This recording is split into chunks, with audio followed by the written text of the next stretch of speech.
Jessica, that's right. The crash happened here on Pacific Avenue near 188th Street South, and you can see a lot of that damage, the aftermath of that crash that happened early this morning. You can see that pedestrian sign knocked over. People I spoke to today say they're thankful that worker survived and say reckless drivers on this road are a big problem.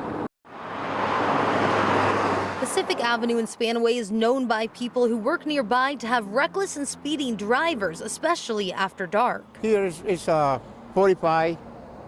The people pass 60, 70, 80 sometimes. A WashDOT project is aiming to add an extra layer of safety to the road. Crews have been working overnights to install a pedestrian signal. The construction guys working all night for the last 2 weeks. But early Tuesday morning, the construction site became the scene of a DUI crash. We learned once we arrived on scene that a white sedan had struck a directional traffic control trailer.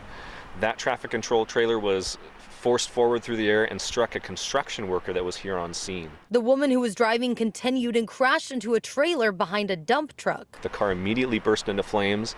Thankfully, some bystanders, some people on scene were able to pull the driver out of the vehicle before it was completely consumed in flames. The driver was taken to the hospital and then was booked into the Pierce County Jail. The construction worker was taken to the hospital with critical injuries, but was said to be stable. This is something that shouldn't have happened. The injured worker is a contracted worker hired for the WashDOT project.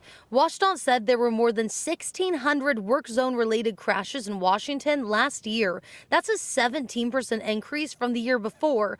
Tuesday, WashDOT said in a statement, "Our thoughts are with the injured worker and their family, coworkers, and friends. We strongly urge the traveling public to slow down, stay alert, and never drive impaired or distracted."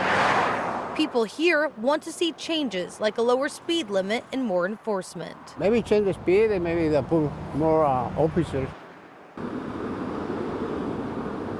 WashDOT said the biggest increase they have seen with work zone related crashes are serious injury crashes. They say those increased 36% from 2023 to 2024. In Spanaway, Connor Board, King 5 News.